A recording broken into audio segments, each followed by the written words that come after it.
Miller Barber lived a tragic life behind the scenes, and just hours before passing in 2013, Jack Nicklaus revealed something that brought a rare smile to the mysterious golfer's face. The phone call came at 3 in the morning. Barber was dying from lymphoma in a hospice in Arizona. Most people would spend their final hours with family, but Miller Barber was alone, just like he had been for most of his 82 years. Barber earned the nickname Mr. X because nobody ever knew where he went at night. He was a bachelor who kept his personal life locked away from everyone. Even his fellow golfers called him mysterious. The irony was painful. Here was a man who won 43 professional tournaments, made millions of dollars, and earned respect from golf legends. Yet he died isolated, with only a late-night phone call from Jack Nicklaus to comfort him in his final moments. What made Barber even more unusual was his golf swing. People called it loopy and home-cooked. His right elbow would fly out like a bird trying to take off. The club would go way above his head, almost straight up in the air. Golf instructors would have called it a disaster. Other players said he looked like an octopus falling out of a tree when he swung. But somehow this strange swing worked perfectly. Barber believed the downswing is all that matters. He could loop the club back into perfect position every single time. While other golfers spent hours perfecting textbook form, Barber trusted his weird method. He tried to swing normally when he was young, but it was a total disaster. So he stuck with what felt natural, even though it looked completely wrong. The lonely part started early. Barber was born in Louisiana but moved around a lot. He went to the University of Arkansas for business, then spent 4 years in the Air Force. After that, he worked as a teaching pro at fancy clubs in New York. He was always moving, never settling down, never building lasting relationships. When Barber finally joined the PGA Tour in the 1960s, his mysterious personality grew stronger.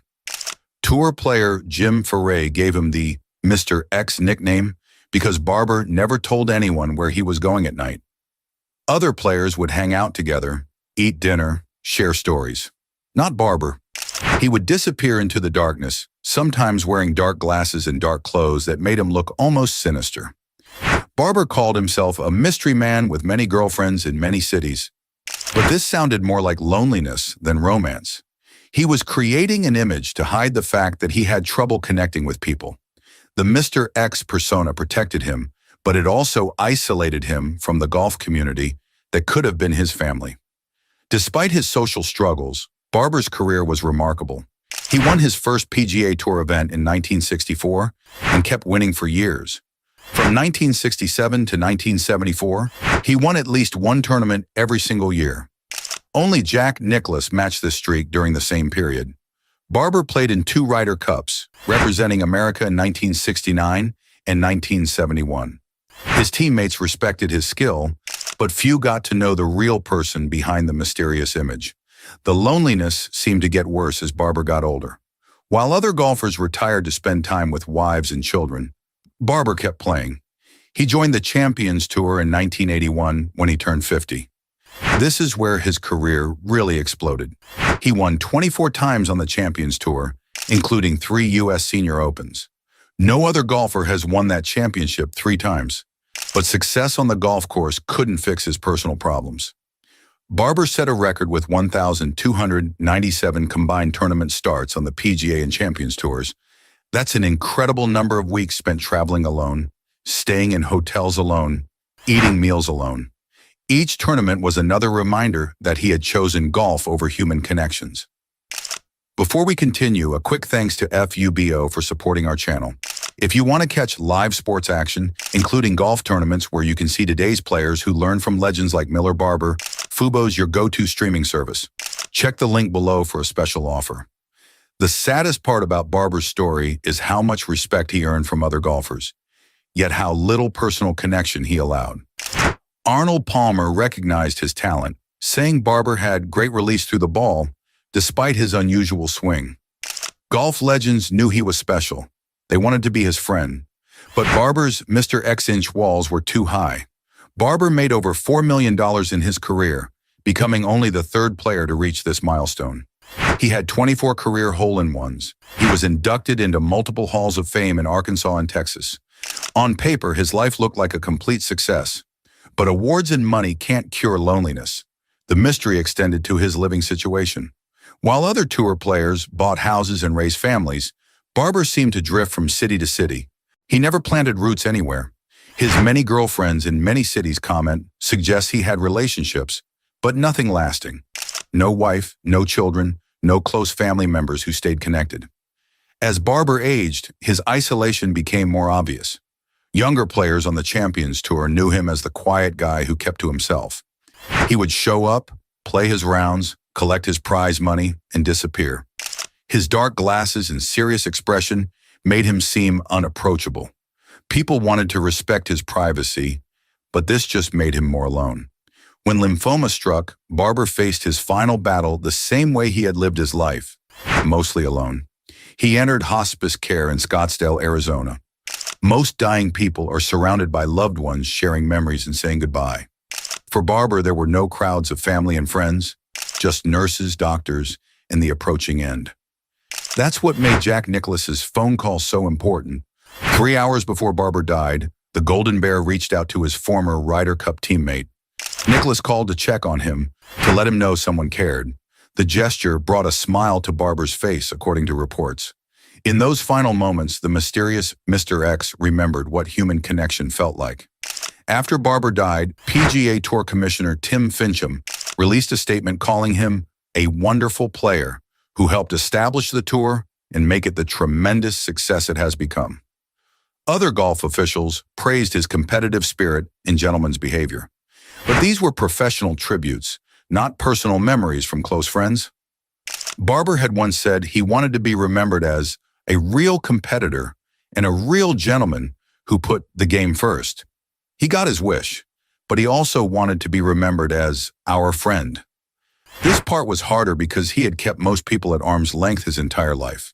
The tragedy of Miller Barber is that he achieved everything golf could offer, yet missed out on what life had to offer.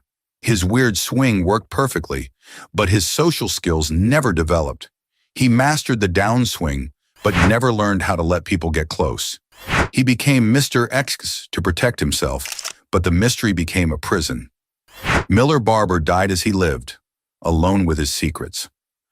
Only a late-night phone call from Jack Nicklaus reminded him that someone in the golf world still cared about the man behind the mysterious image.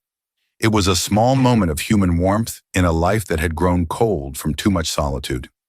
What do you think about Miller Barber's story? Have you ever known someone who achieved great success but struggled with loneliness? Let me know in the comments below, and don't forget to like and subscribe for more untold stories from the world of golf.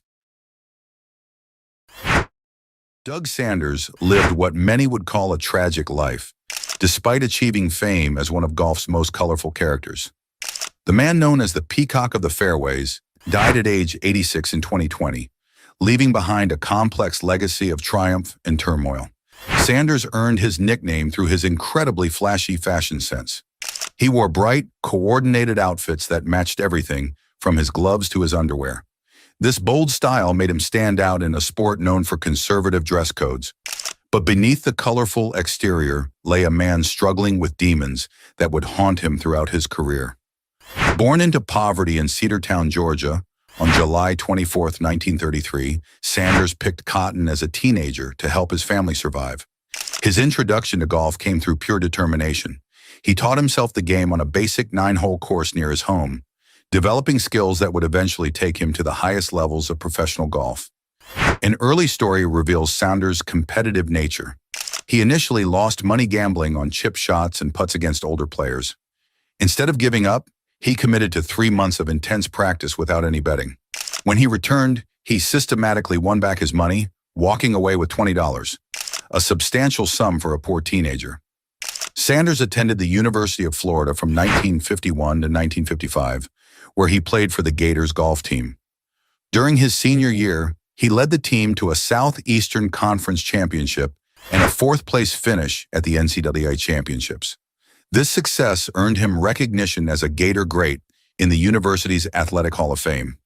His amateur career reached its peak in 1956 when he won the Canadian Open, becoming only the 2nd amateur to accomplish this feat. This victory prompted his swift transition to professional golf, where he would achieve considerable success while battling personal struggles. As a professional, Sanders quickly established himself as a force on the PGA Tour. He accumulated an impressive 20 victories throughout his career, with his peak year coming in 1961, when he secured 5 tournament wins and finished third on the money list. His final PGA Tour victory came in June 1972 at the Kemper Open, where he beat Lee Trevino by 1 stroke. However, Sanders became infamous as golf's nearly man in major championships. He recorded 13 top 10 finishes in majors, including 4 heartbreaking second-place finishes.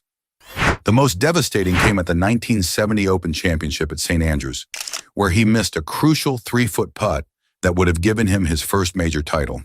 He lost the resulting playoff to Jack Nicklaus by 1 stroke. Sanders later admitted he kind of forgot you have to play 72 holes, not 71, and was just trying to be a nice old Georgia boy, only it didn't work out. He recalled being distracted by what he thought was fluff on his putting line, causing him to slightly alter his stance. Golf legend Ben Hogan reportedly screamed at his television, "Walk away, Sanders, walk away." This pattern of near triumphs, despite immense talent, suggests recurring psychological challenges. Sanders' own admission about being distracted by entertaining the crowd during crucial moments hints at a tendency towards showmanship that may have undermined his focus at critical times. While his golf career flourished, Sanders' personal life spiraled into excess. He openly embraced his reputation as golf's original playboy, admitting to a penchant for the ladies. His lifestyle led to 3 divorces, and he candidly acknowledged, "I wasn't a very good husband." His many wild encounters with the opposite sex reportedly began at a young age. Beyond romantic troubles, Sanders battled significant personal demons. He struggled with alcohol and sex addictions during his wild life on tour. These struggles created a pattern of indulgence that likely impacted his personal well-being and professional focus. Forum discussions reveal that gambling also became a struggle as part of his excessive lifestyle. If you're a golf fan who enjoys watching classic tournaments and following the sport's biggest moments, Fubo offers incredible coverage of golf events and sports programming. Their streaming service gives you access to live tournaments, classic matches, and comprehensive golf coverage that brings the excitement of the game right to your screen. Sanders' career wasn't just marked by near misses and personal struggles. It also featured notable controversies and disqualifications. The most infamous incident occurred at the 1966 Pensacola Open, where he was leading after an impressive opening round of 63. However, he was disqualified for failing to sign his scorecard after 36 holes of play, a direct violation of USGA rules. Sanders attributed this oversight to being distracted by newspaper reporters and autograph seekers. He stated, "I didn't think I should brush them off. If I can be this nice to these people, it seems that under the circumstances, a little courtesy and understanding could be shown to me." Initially, he blamed his caddy for pulling him away, though the caddy later disputed this account. This incident caused significant uproar in the local area due to Sanders' popularity. Remarkably, this was the last instance of a player leading a PGA Tour event being disqualified for failing to sign a scorecard. Despite the shocking disappointment, Sanders demonstrated immediate resilience, winning 2 subsequent tournaments within the next month. Approximately 18 months later, Sanders faced another disqualification at the Carling World Open in Toronto for verbally abusing an official after an unfavorable ruling. This incident further highlighted a pattern of temper and frustration under pressure, suggesting struggles with emotional control and accepting authority. The most profound challenge in Sanders' life came through a debilitating neck condition called torticollis. This painful condition severely restricted his movements and directly influenced his distinctive, exceptionally short, flat golf swing. Beyond golf, the torticollis caused uncontrollable twitching, making even simple social actions like kissing difficult, as his head would involuntarily move away. The chronic pain and severe limitations pushed Sanders to a desperate state. He felt he couldn't go on and that it wasn't any kind of life. In his profound despair, he took the extreme step of arranging to meet with a hitman, even sorting out a deal over dinner for him to put a bullet in my head. This stark detail underscores the depth of his suffering and contemplation of suicide. His doctor presented him with a surgical option to alleviate the torticollis, albeit with a daunting 50-50 chance of success. Sanders chose to undergo the operation. During the procedure, his heart stopped, and he fell into a coma for 10 days.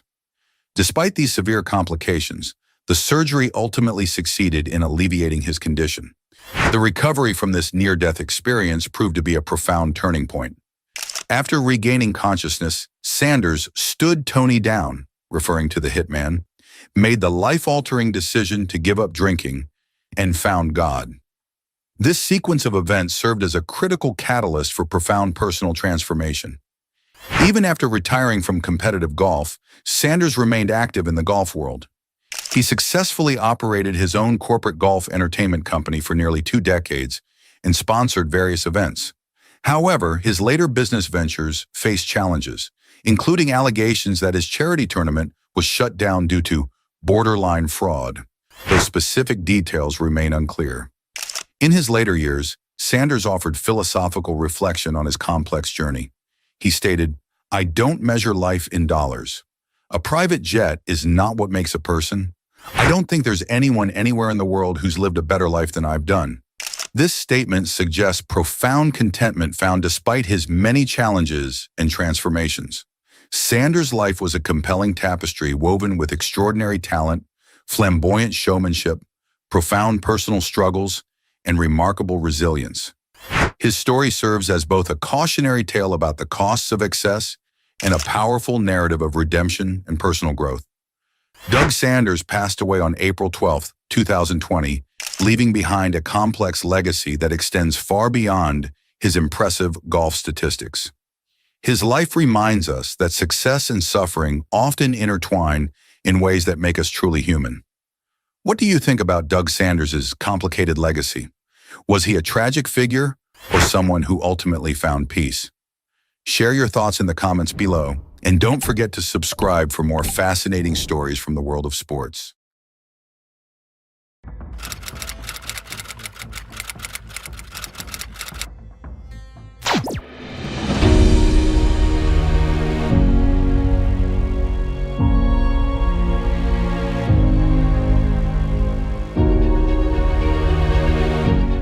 The truth is finally revealed. Calvin Peete died at age 71, but how he lived was something most people never knew. Behind the smile was a man who faced more hard times than most golf stars ever will. His story starts with hope, takes us through dark times, and ends with a lesson we can all learn. Calvin was born in Detroit in 1943. He grew up very poor with lots of brothers and sisters. His dad worked in a car factory. When Calvin was about 9, his parents split up. He went to live with his grandma in a small town in Missouri.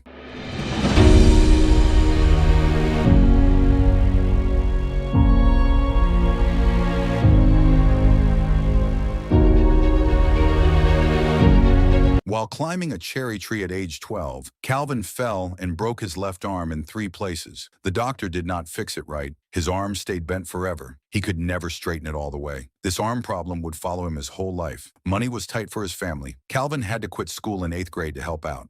He worked on farms with his dad. They picked beans and corn. He made wooden crates for the corn, getting paid just 1 penny per crate.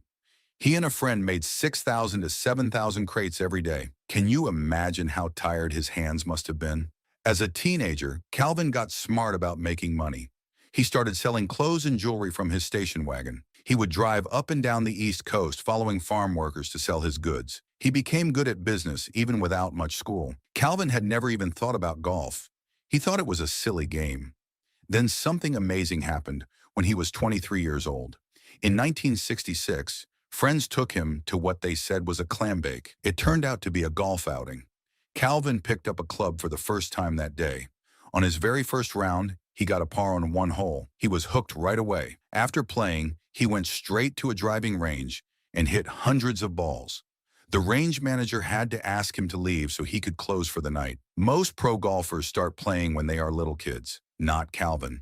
He taught himself by reading books about golf. He never took a single lesson. He studied books by Ben Hogan, Sam Snead, and Jack Nicklaus until the pages were worn out. He would practice until his hands bled. Sometimes he hit balls in the dark, using a flashlight to find them. In just 6 months, Calvin was breaking 80, a score many golfers never reach in their whole lives. Within 18 months, he was shooting under par regularly. By 1975, at age 32, he got his PGA Tour card. Most golfers get there much younger.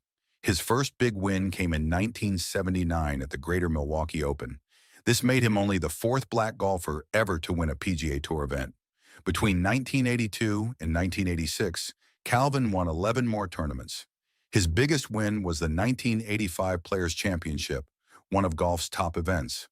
Calvin became known as Mr. Accuracy. For 10 years straight, from 1981 to 1990, he led the PGA Tour in driving accuracy. This means he hit the ball straighter than anyone else. During those years, he hit about 82% of fairways. In 1983, he hit an amazing 84.55% of fairways. People say he only hit one ball out of bounds in his whole career of about 1,200 rounds. Some think his bent arm actually helped him hit straight. The arm that couldn't move right became his secret weapon. LPGA star Kathy Whitworth once joked that she and other players were thinking about asking doctors to fix their arms like Calvin's. In 1984, Calvin won the Vardon Trophy for lowest scoring average on tour. He beat Jack Nicklaus for this honor. He also won the Byron Nelson Award that year for scoring. But that same year showed the dark side of his story. During 1984, Calvin quit in the middle of the Heritage Classic after a bad front nine. He was also kicked out of the Tournament of Champions for signing the wrong score. These problems led to a new rule nicknamed the Cal Pete Rule.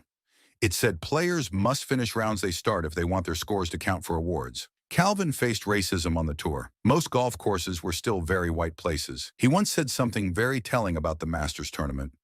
Until Lee Elder, the only blacks at the Masters were caddies or waiters.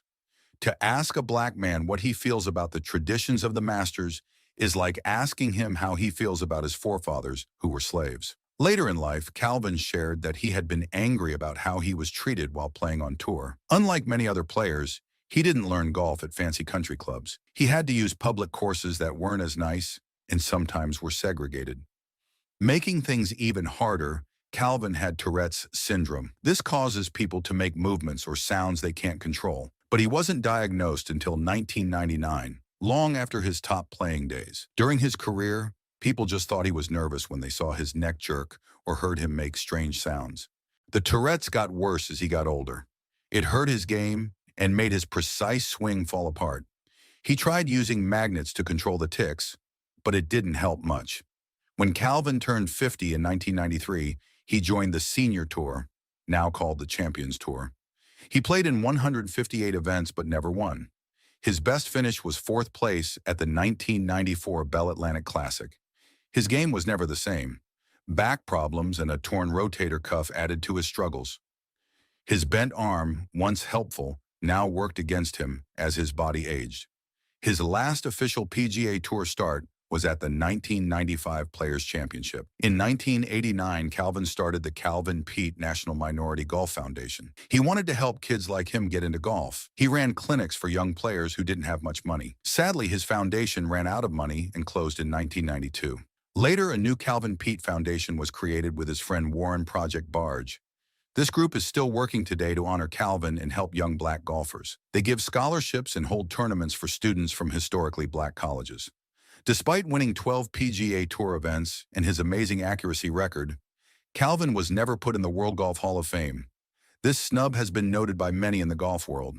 Players with fewer wins have been honored, but not Calvin. On April 29, 2015, Calvin died from lung cancer in hospice care. He was 71 years old.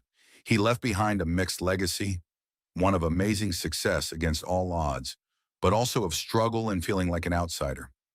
Calvin Pete's story is both inspiring and sad. This man who dropped out of school in 8th grade became the most successful black golfer before Tiger Woods. He taught himself a game most learn as children with expensive coaches. He took a bent arm that doctors failed to fix and turned it into an advantage. But his path was never easy. He faced racism, health problems, and rules that seemed to target him. His foundation struggled, and he never got the Hall of Fame honor many feel he deserved. The truth finally revealed about Calvin Pete shows us something powerful. Even without coaching, money, or acceptance, greatness is possible. His drive to succeed pushed him past every barrier. Though Calvin is gone, his example lives on, a reminder that our greatest limits are often the ones we put on ourselves. Calvin Peete, a kid from the cornfields of Florida who hit golf balls in the dark with a flashlight, showed us all what is possible when you refuse to quit. That is a lesson worth remembering.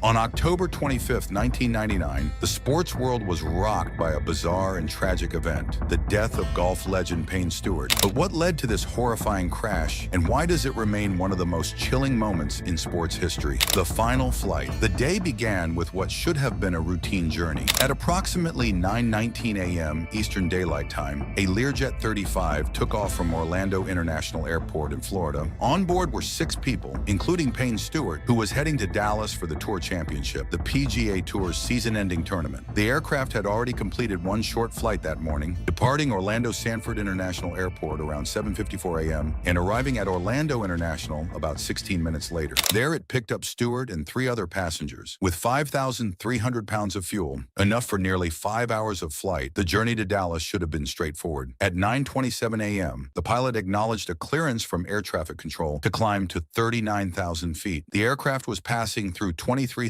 feet at this time. This routine communication, 390 Bravo Alpha, would be the last words ever heard from anyone on board. Just 6 minutes later, at approximately 9:33 a.m., an air traffic controller tried to contact the Learjet. The message went unanswered. Over the next 4.5 minutes, the controller made 5 more attempts to reach the aircraft. All were met with silence. What no one knew then was that a catastrophic loss of cabin pressure had occurred, rendering everyone on board unconscious from hypoxia, a lack of oxygen. Unable to respond, the pilots and passengers were already lost, though the plane continued to fly. The ghost flight. What followed was one of the most eerie episodes in aviation history. For nearly 4 hours, the ghost plane continued on autopilot, flying silently across the southern and central United States. It deviated significantly from its planned route to Dallas, instead traveling on a northwesterly heading for approximately 1,500 miles. The military quickly launched a response. U.S. Air Force and Air National Guard F-16 fighter jets were scrambled to intercept and observe the unresponsive aircraft. The first interception occurred around 9:54 Central Daylight Time by an F-16 from Eglin Air Force Base. The military pilots made visual inspections of the Learjet at various points during its journey. What they saw was chilling. The cockpit windows appeared opaque, covered with condensation or frost. This immediate visual clue suggested a severe cabin depressurization and the rapid drop in the aircraft's internal temperature that followed. They could not see into the cabin or cockpit. There were no signs of life or movement. The plane's anti-collision beacon was on, and both engines continued running normally. During this unpiloted flight, the Learjet was observed reaching altitudes as high as 48,900 feet, well above its certified maximum service ceiling of 45,000 feet. The extended period of unpiloted flight is one of the most unsettling aspects of this tragedy. Technology, in the form of the autopilot, maintained the aircraft's flight path long after the human occupants were lost to hypoxia. This created a prolonged, eerie spectacle of impending doom, tracked by military and air traffic controllers who were powerless to intervene. The inevitable end. After its long, silent journey across multiple states, the Learjet's fuel supply eventually ran out. At approximately 12:11 p.m. Central Daylight Time, radar data showed the aircraft making a right turn and beginning to descend. The military pilots, who had continued to shadow the stricken aircraft, observed it depart from controlled flight and enter a steep, spiraling descent toward the ground. At approximately 12:13 p.m., the Learjet crashed into an open field in a rural area near Mena in Aberdeen, South Dakota. The impact was catastrophic, destroying the aircraft and leaving a deep crater. There were no survivors. On board were Payne Stewart, his agents Robert Fraley and Van Arden, Bruce Borland, a golf architect for Jack Nicklaus's design company, and the 2 pilots, Michael Kling and Stephanie Bellagarigue. 6 lives were lost in an accident that captivated and horrified a nation watching the drama unfold in real time. The investigation, The National Transportation Safety Board immediately launched an investigation. Their conclusion, documented in Aircraft Accident Brief AAB-00/01, was that the crash resulted from incapacitation of the flight crew members as a result of their failure to receive supplemental oxygen following a loss of cabin pressurization for undetermined reasons. A key piece of physical evidence was the flow control valve responsible for regulating engine bleed air into the cabin to maintain pressurization. Post-accident examination showed this valve was in the fully closed position at impact, a position that would have cut off the supply of pressurized air to the cabin, leading to depressurization as the aircraft climbed. The NTSB considered several possibilities for why the valve was closed, including mechanical malfunction or crew action, but could not make a definitive determination. Equally perplexing was why the flight crew failed to use the emergency oxygen system effectively. The aircraft was equipped with an emergency oxygen system, but for reasons that remain unclear, it was not utilized in time to prevent incapacitation. Perhaps most troubling were the aircraft's maintenance records, which revealed a history of pressurization issues in the months leading up to the accident. As far back as April 1995, pressurization system issues had been noted. More recently, on July 22, 1999, a pilot reported that during a flight in the same aircraft, the pressurization system would not maintain full pressure. Just days before the fatal flight, maintenance work related to pressurization problems had been performed. The repair tag for a recently replaced valve included the notation, "Cabin pressurization loss with reduced power setting," directly linking a component to pressurization issues. Despite these red flags, the exact cause of the depressurization remains one of aviation's unsolved mysteries, leaving a permanent, unsettling question mark over the event. Payne Stewart's legacy and character. Payne Stewart wasn't just another golfer. He was a vibrant personality who brought unique flair to the sport in the late 20th century. With his distinctive throwback attire of knickerbockers, patterned socks, and tam o'shanter or ivy cap, Stewart stood out in every tournament he entered. This sartorial choice, inspired by his father's advice to be distinctive, became his trademark. Stewart's career was highlighted by 11 PGA Tour victories, including 3 major championships, the 1989 PGA Championship and the U.S. Open in both 1991 and 1999. His final major victory at Pinehurst No. 2, just 4 months before his death, featured one of golf's most memorable moments, sinking a dramatic 15-foot par putt on the final hole. But Stewart was also known for his fiery temperament and occasional controversial moments. He could be tough and abrasive, sometimes crossing into behavior that drew criticism. In 1989, after winning the PGA Championship, his comments about runner-up Mike Reed were perceived by many as ungracious. He was also known for aggressive heckling at Orlando Magic basketball games and once had an inappropriate moment on television when he mocked an Asian accent. Yet many who knew him well spoke of his significant personal growth over the years, particularly influenced by his deepening Christian faith and commitment to his family. By the end of his life, Stewart had evolved from what some described as arrogant and brash in his early years to someone increasingly defined by his faith, family values, and charitable works. The impact and legacy. More than 2 decades after his death, Payne Stewart's influence remains palpable in golf. The PGA Tour established the Payne Stewart Award in 2000, presented annually to a player who exemplifies Stewart's values of character, charity, and sportsmanship. His philanthropic spirit continues through the Payne Stewart Family Foundation, which supports programs providing children and youth with opportunities to experience the joy of Christian life, often through sports. Stewart was also known for his generous charitable giving, including donating his entire winner's check from a 1987 tournament to a Florida hospital in memory of his father. Numerous memorials stand in his honor, including a bronze statue at Pinehurst Resort, capturing his iconic fist-pumping celebration after winning the 1999 U.S. Open. His alma mater, Southern Methodist University, dedicated the Payne Stewart SMU Golf Training Center in 2017. Conclusion. The tragic story of Payne Stewart's final flight remains one of the most haunting in both sports and aviation history. The image of the ghost plane flying silently for hours, its occupants already lost, creates a uniquely chilling narrative that has endured in public memory. What could have been if Stewart's final flight had not ended in tragedy? We'll never know how many more championships he might have won or how his personal journey might have continued to evolve. What we do know is that he left behind a legacy that transcends golf, one of distinctive style, competitive excellence, family values, faith, and giving back to others. Payne Stewart's life, while cut short at just 42 years old, was lived with vibrant color and evolving depth. He remains not merely a talented golfer, but a significant, complex figure whose story continues to resonate with fans around the world. Let us know your thoughts in the comments about Payne Stewart's legacy and the tragic circumstances that ended his his remarkable life far too soon.